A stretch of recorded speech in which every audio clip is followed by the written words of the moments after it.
American சைக்காட்டிஸ்டான Bruce Greyson near death experience ரிசர்ச்சில் 40 வருஷமாக அவர் 1000க்கும் மேற்பட்ட மரணத்தை நெருங்கி போயிட்டு வந்த மக்களை ஸ்டடி பண்ணிக்கிட்டு இருக்காரு. கார்டியாக் அரெஸ்ட், கோமா, ட்ராமா இந்த மாதிரி கிளினிக்கல் டெத் சுச்சுவேஷனில் பாதிக்கப்பட்டவங்க ரிப்போர்ட் பண்ண எக்ஸ்பீரியன்ஸை சயின்டிஃபிக்காக அனலைஸ் பண்ணார். கிரேசன் அப்சர்வ் பண்ண முக்கியமான விஷயம், நியர் டெத் எக்ஸ்பீரியன்ஸில் சில பேர் தனக்கு நடந்த ஆப்ரேஷனை உடம்பை விட்டு வெளியே வந்து பார்த்ததாகவும், சில பேர் கிளினிக்கல் டெத் கண்டிஷனில் இருந்தப்போ வேற ஒரு வாழ்க்கையை முழுசாக வாழ்ந்ததாகவும் சொல்கிறாங்க. இது கனவு மாதிரி தெரியல, வேற ஒரு ரியாலிட்டியில இருந்த மாதிரி தெரிஞ்சதுன்னு சொல்கிறாங்க. இதை வச்சு பார்க்கும்போது கான்ஷியஸ்னஸ், உணர்வுங்கிறது பிரெயினில் நடக்கிற சிம்பிள் கெமிக்கல் ரியாக்ஷன் மட்டும் இல்லை, எக்ஸ்ட்ரீம் கண்டிஷனில் உணர்வு வித்தியாசமாக நடந்துக்குது. நாம் எல்லாரும் ஒரே ரியாலிட்டியில் தான் வாழ்கிறோன்னு சாதாரணமாக நினச்சிக்கிட்டு இருக்கோம். இப்போ நீங்கள் இந்த கண்டென்ட்டை கேட்குற அதே சமயத்தில் உங்கள் பிரெயின் ஒரே வெர்ஷன் ரியாலிட்டியை தான் ப்ராசஸ் பண்ணிக்கிட்டு இருக்கு.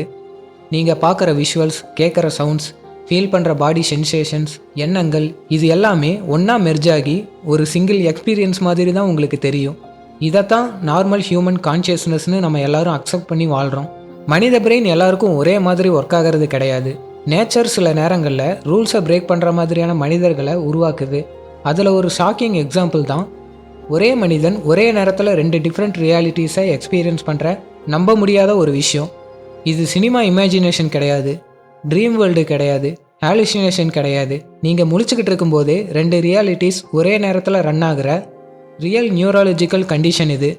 இந்த ப்ராப்ளம் இருக்கிற பர்சன் இந்த ரியல் வேர்ல்டை கம்ப்ளீட்டாக நார்மலாக ஃபீல் பண்ணுவாங்க. அவங்க எப்பவும் போல் நடப்பாங்க, பேசுவாங்க, ஒர்க் பண்ணுவாங்க, இன்ட்ராக்ஷன் எல்லாம் நார்மலாக இருக்கும். அதே சமயம் அவங்க பிரெயினில் இன்னொரு ரியாலிட்டி ஆக்டிவாக ஓடிக்கிட்டு இருக்கும். அந்த செகண்ட் ரியாலிட்டி திடீர்னு வந்து மறைஞ்சு போகாது, அது தொடர்ந்து ஒரு அடித்தளத்தை உருவாக்கும். அங்கே டைம் கடந்து போகும், மக்கள் இருப்பாங்க, பிளேசஸ் இருக்கும், எமோஷன்ஸ் இருக்கும். அந்த பர்சனுக்கு அது இமேஜினேஷன் மாதிரியே ஃபீல் ஆகாது, ரியல் எக்ஸ்பீரியன்ஸ் மாதிரி இருக்கும். சயின்டிஃபிக் லாங்குவேஜில் இதை டியூயல் பர்செப்ஷன் ஆஃப் கான்ஷியஸ்னஸ்னு சொல்லுவாங்க. பிரெயின் ஒரே டைமில் 2 எக்ஸ்பீரியன்ஸை மேனேஜ் பண்ணுற மாதிரி. நார்மல் ஹியூமன் பிரெயினுக்கு இது இம்பாசிபிள்னு நம்ம நினைப்போம்.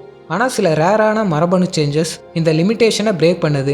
டிஸ்கவரி சேனல் டாக்குமெண்ட்ரிஸில் நம்ம extreme human abilities, rare brain conditions, நேச்சரோட அன்எக்ஸ்பெக்டட் டிசைன்ஸ் இதெல்லாம் பார்த்துருப்போம். 2 ரியாலிட்டிஸை எக்ஸ்பீரியன்ஸ் பண்ணுற இந்த மியூட்டேஷனும் அதே சேம் கேட்டகரிக்குள்ளே தான் வரும். இந்த 2 ரியாலிட்டிஸை எக்ஸ்பீரியன்ஸ் பண்ணுற எபிலிட்டி சடனாக ஒருத்தருக்கு டெவலப் ஆகிறது கிடையாது. இதோட ஆரம்பம் மரபணுக்குள்ளே போய் ஸ்டார்ட் ஆகுது. ஹியூமன் பாடியில் நடக்கிற ஒவ்வொரு ஃபங்க்ஷனும் மரபணுக்கள் தான் முடிவு பண்ணுது. Height, metabolism, memory strength, emotions, brain connections, இது எல்லாமே டிஎன்ஏவோட இன்ஸ்ட்ரக்ஷனை ஃபாலோ பண்ணி தான் டெவலப் ஆகுது. அந்த டிஎன்ஏல ஒரு ஸ்மால் மியூட்டேஷன் நடந்தாலே மூளையோட நரம்புகள் கம்ப்ளீட்டாக வித்தியாசமாக டெவலப் ஆகும். இந்த கண்டிஷனில் ஆராய்ச்சியாளர்கள் அப்சர்வ் பண்ண முக்கியமான விஷயம் என்னென்னா, நியூரல் கனெக்டிவிட்டிக்கு ரெஸ்பான்சிபிளாக இருக்க மரபணுக்கள் பாதிக்கப்படுது. சிம்பிளாக சொல்லணும்னா, பிரெயினில் ஒரு ஏரியாவிலிருந்து இன்னொரு ஏரியாவுக்கு சிக்னல்ஸ் எப்படி ட்ராவல் ஆகணும், எவ்வளவு ஸ்பீடில் ட்ராவல் ஆகணும், எந்த சிக்னல்ஸ் முதல்ல ப்ராசஸ் ஆகணும் அப்படிங்கிறத முடிவு பண்ணுற மரபணுவோட இன்ஸ்ட்ரக்ஷன்ஸ் மாறுது. நார்மல் மனிதர்களில் உணர்ச்சி தகவல்கள் எல்லாம், அதாவது கண்கள், காதுகள், உணர்ச்சிகள், இது எல்லாம் ஒரே ப்ராசஸிங் சிஸ்டமுக்கு போய் சிங்கிள் ரியாலிட்டியாக மெர்ஜ் ஆகும். அதனால தான் நம்ம ஒரே வேர்ல்டை கிளியராக எக்ஸ்பீரியன்ஸ் பண்ணுறோம். ஆனால் இந்த மியூட்டேஷன்ஸ் இருக்கிற மக்களுக்கு இன்ஃபர்மேஷன் ப்ராசஸிங் பாத் பிரியுது. ஒன்று நியூரல் பாத்வே எக்ஸ்டர்னல் ஃபிசிக்கல் வேர்ல்டை ஹேண்டில் பண்ணுது, இன்னொரு பாத்வே நமக்குள்ளே உருவாகிற ரியாலிட்டியை ரன் பண்ணுது.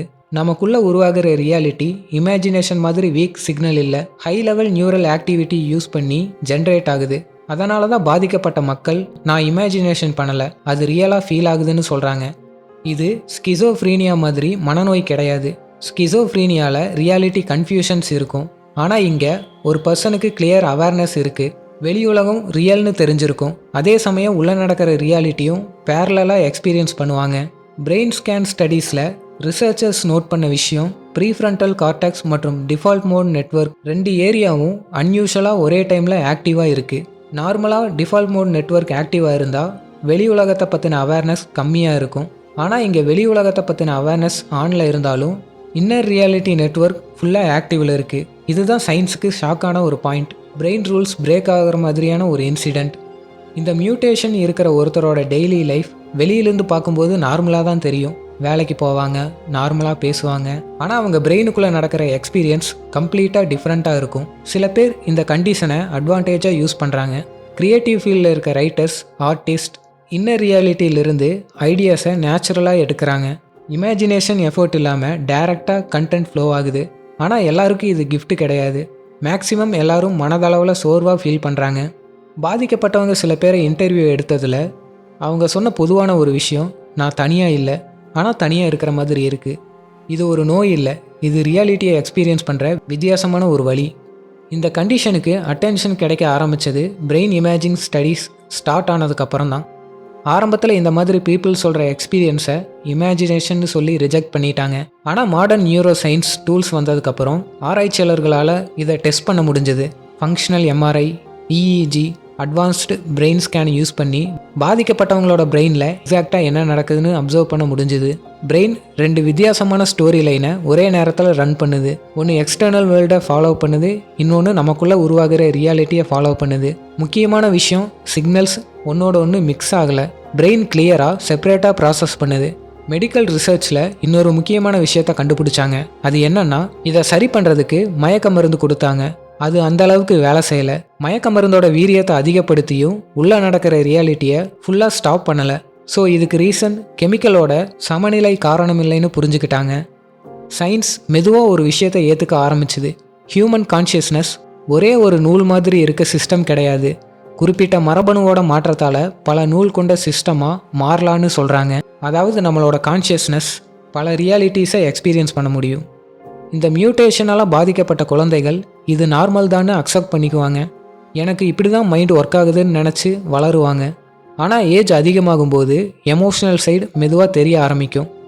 இந்த மியூட்டேஷன் வரமும் கிடையாது, சாபமும் கிடையாது. இது ஹியூமன் கான்ஷியஸ்னஸோட எக்ஸ்ட்ரீம் ஃபார்ம். இந்த மரபணு மியூட்டேஷன் சயின்ஸ்க்கு ஒரு ரேர் கியூரியாசிட்டி மாதிரி மட்டும் கிடையாது. ஏன்னா இத்தனை வருஷமாக சயின்ஸ் ஒரு பேசிக் அசம்ஷன் வச்சுருந்தது.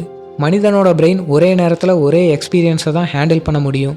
அட்டென்ஷன், அவேர்னஸ், தாட்ஸ் எல்லாமே சிங்கிள் ஃப்ளோவில் தான் இருக்குன்னு நினச்சாங்க.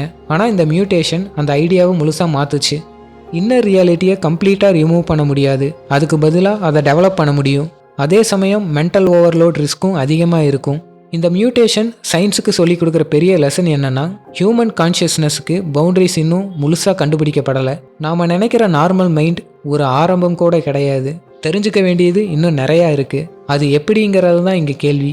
இந்த பாதிக்கப்பட்ட மக்கள் 2 ரியாலிட்டிஸில் வாழ்கிறாங்களா, இல்லை நாம தான் ஒரே ரியாலிட்டிக்குள்ளே மாட்டிக்கிட்டு இருக்கோமா?